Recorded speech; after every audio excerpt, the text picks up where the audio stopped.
भाई साहब राम राम। राम राम। अब खनौरी बॉर्डर के जो डल्लेवाल जी के हालात है वो कैसे हैं? देखिए, आज सरदार जगजीत सिंह डल्लेवाल जी के आमरण अनशन का 36वां दिन है और इस समूचे आंदोलन का जो 13 फरवरी से चला था, आज 323वां दिन है। तो डल्लेवाल साहब के हालात काफ़ी नाजुक हैं। उनको आज 36वां दिन उनके आमरण अनशन को है और उनके जो हालात है वो काफ़ी, उनका जो स्वास्थ्य है वो बिल्कुल गिरता जा रहा है और ये एक चिंता का विषय है समस्त किसानों के लिए। और डल्लेवाल साहब के समर्थन में आप देखिएगा कि लगभग लाखों की संख्या में लोग आज खनौरी मोर्चे पे डटे हुए हैं। हरियाणा से भी हजारों की संख्या में किसान आज खनौरी मोर्चे पे बैठे हुए हैं।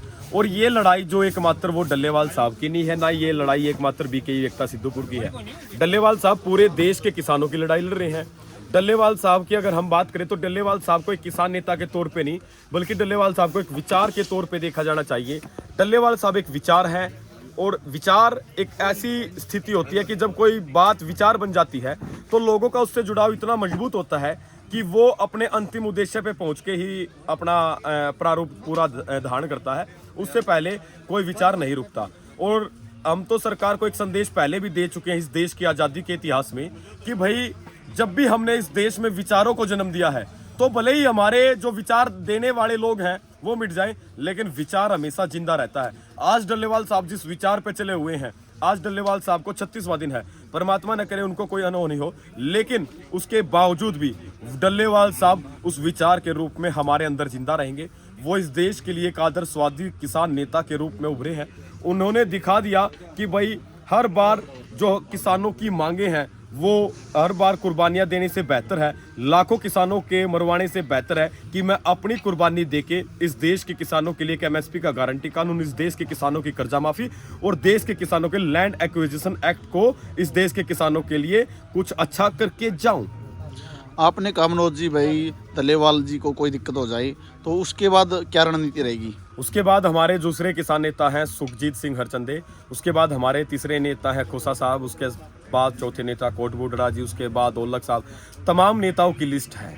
ठीक है, कुर्बानियां देने से हो सकता है वो कुर्बानियों का दौर अगर हमारे तक भी आएगा, जैसे हम छोटे मोटे जो एक किसान के रूप में आज यहाँ बैठे हैं, तो हम भी पीछे नहीं हटेंगे। हम भी डल्लेवाल साहब के दिखाए हुए रास्ते पे चलेंगे और बिल्कुल एक कदम पीछे हटेंगे। और सरकार अपने मनों से बहम निकाल दे। और सरकार से हम ये कह रहे हैं कि एक बार हमारा इतिहास उठा के देख लेना।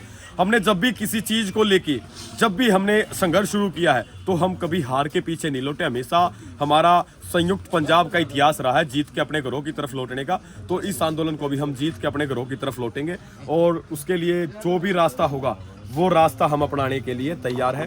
डल्लेवाल साहब ने जो आज हमें मार्गदर्शन दिया है, उस मार्गदर्शन पे उनके दिशा निर्देशानुसार, उनके नेतृत्व में आज हम पूरी तरह से काम कर रहे हैं और किसान मजदूर समाज की आवाज उठाने का काम हम कर रहे हैं।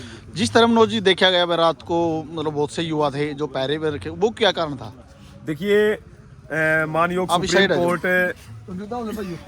सुप्रीम कोर्ट पंजाब सरकार पे दबाव बना के बार बार कह रहा है कि डल्लेवाल साहब को हॉस्पिटल में एडमिट करो, उनको जो ट्रीटमेंट है, जो मेडिकल ट्रीटमेंट है वो दिया जाए। तो हम तो मानयोग सुप्रीम कोर्ट के पास सरदार जगजीत सिंह डल्लेवाल ने अपनी प्रतिक्रिया भेजी थी।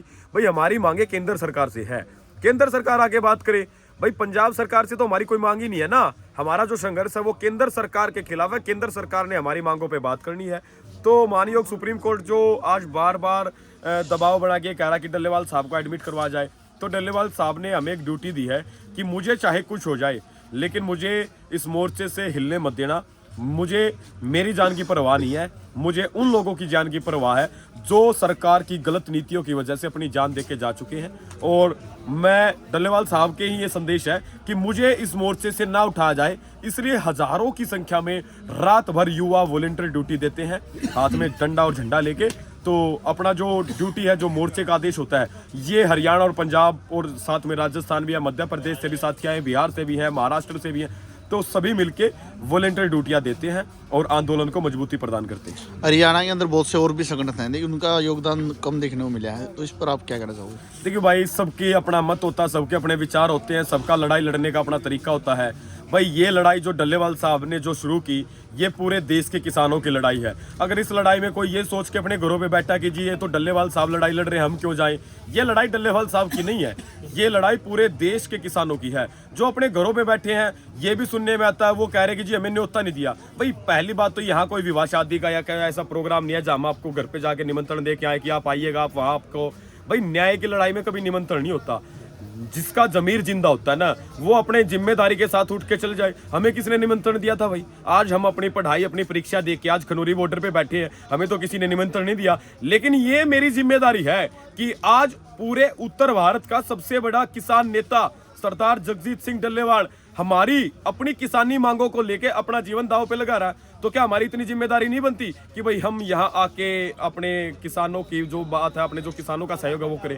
भाई जरूर नहीं होता कि भाई माइक, मंच और माला के लिए लड़ाई लड़ी जाए। लड़ाई हमेशा मुद्दे लड़ते हैं, लड़ाई हमेशा आमजन लड़ते हैं। ये जितना इस लड़ाई का जो फायदा डल्लेवाल साहब को होगा, उससे कहीं ज्यादा हम लोगों को होगा। डल्लेवाल साहब जो लड़ाई लड़ रहे हैं उसका फायदा हमें भी होगा। अगर एमएसपी का गारंटी कानून बनता, हमें हमारी फसलों के भाव मिलते हैं, तो अकेले डल्लेवाल साहब को थोड़े ना मिलेंगे। वो पूरे देश के किसानों की बात कर रहे हैं। वो एकमात्र हरियाणा पंजाब की बात नहीं कर रहे, वो पूरे देश के किसानों की बात कर रहे हैं। लेकिन जो लोग घरों में अपनी रजाई में बैठ के सुबह से शाम सोशल मीडिया का फायदा उठा के एक पोस्ट डाल देते हैं, जी हमारे साथ तो ये होगा, हमारे साथ। भाई आप आओ मोर्चे पे आओ। आप जो मोर्चे के नियम है, देखिए जब भी कोई कानून, जब भी हम किसी चीज में, किसी भी संवैधानिक प्रक्रिया में भाग लेते हैं तो उसके कुछ नियम होते हैं, कायदे होते हैं। अगर इस देश में हम रह रहे हैं तो हम इस देश के संविधान का पालन कर रहे हैं।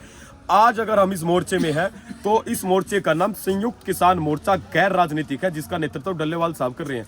और भाई डल्लेवाल साहब ने संयुक्त किसान मोर्चा गैर राजनीतिक जो बनाया, उसके पीछे के भी कारण थे। और जो नेता चुनाव लड़ चुके हैं वो भी इस बात को कह रहे जी हम गैर राजनीतिक हैं। अरे भाई जिन्होंने चुनावी राजनीति में हिस्सा ले लिया, हम ये नहीं कह रहे कि आप वोट डालने मत जाओ, आप वोट डालो। वोट डालना राजनीति नहीं है, वोट डालना विचारधारा का चुनना है। लेकिन हमने कहा चुनावी राजनीति। आप इलेक्शन लड़ रहे हो, इलेक्शन लड़के आप कह रहे हो कि जी हम तो गैर राजनीतिक है, तो ये तो कोई अच्छी बात नहीं है ना। आप जब भी आप मोर्चे में आइए, हमने तो एक बात कही थी पहले दिन से, आप भले ही आके आंदोलन का नेतृत्व करो, हमें कोई आपत्ति नहीं, हमें आगे पंक्ति में रहने की कोई चाहना नहीं। लेकिन आप जिन मांगों को लेकर आंदोलन और जो मोर्चे के नियम है उनका पालन करके लड़ाई लड़िएगा। आप स्कूल जाते हैं, हम कॉलेज जाते हैं, भाई कोई अपना ट्रैवलिंग करता, सबके नियम है। अगर नियमों से बाहर चलेंगे तो निसंदेह वो कोई किसी न किसी दुर्घटना को आमंत्रित करेंगे। तो ये तो देश के उन लोगों को भी सोचना चाहिए जो अपने घरों पे बैठे हैं और जी हमें निमंत्रण नहीं दिया। भाई संयुक्त किसान मोर्चा गैर राजनीतिक तरफ से इस किसान आंदोलन में किसानी मांगों के लेके आप सादर आमंत्रित, आप आके बैठ के बात कीजिए, आप नेतृत्व कीजिएगा, हमें कोई चाहना नहीं। आप सरकार के साथ बात होती है, आप अपने तरीके से दबाव बना ले। अगर आपको ये लगता है कि भाई डल्लेवाल साहब ने, हमने आपको नहीं बताया, नहीं आपको बुलाया, तो आप अपने तरीके से सरकार पे दबाव बढ़ा लीजिए। आप बैठे हो अपने घरों पर, अपनी यूनियन को लेके अपने जिला मुख्यालय पे दिल्ली में, आप कहीं भी लगा दो धरना। डल्लेवाल साहब को आज इस आंदोलन का 323वां दिन है। ये योद्धाओं की एक पहचान होती है कि लोग अपने घर से 5 दिन निकलने के लिए सोचते हैं, लेकिन यहाँ 322 दिन हमने पार कर लिए। 36 दिन, तो आज 36वां दिन है। उस डल्लेवाल साहब ने, उस किसान नेता ने अपना अन्न त्याग रखा है। तो सोचिए उनकी भी क्या सोच होगी। तो इसलिए हम तो यही कहते हैं कि सभी साथी आके इस आंदोलन को लड़े, मजबूती से लड़े। आंदोलन हमेशा मुद्दे खड़े करते हैं, नेता कभी भी आंदोलन नहीं खड़ा करते।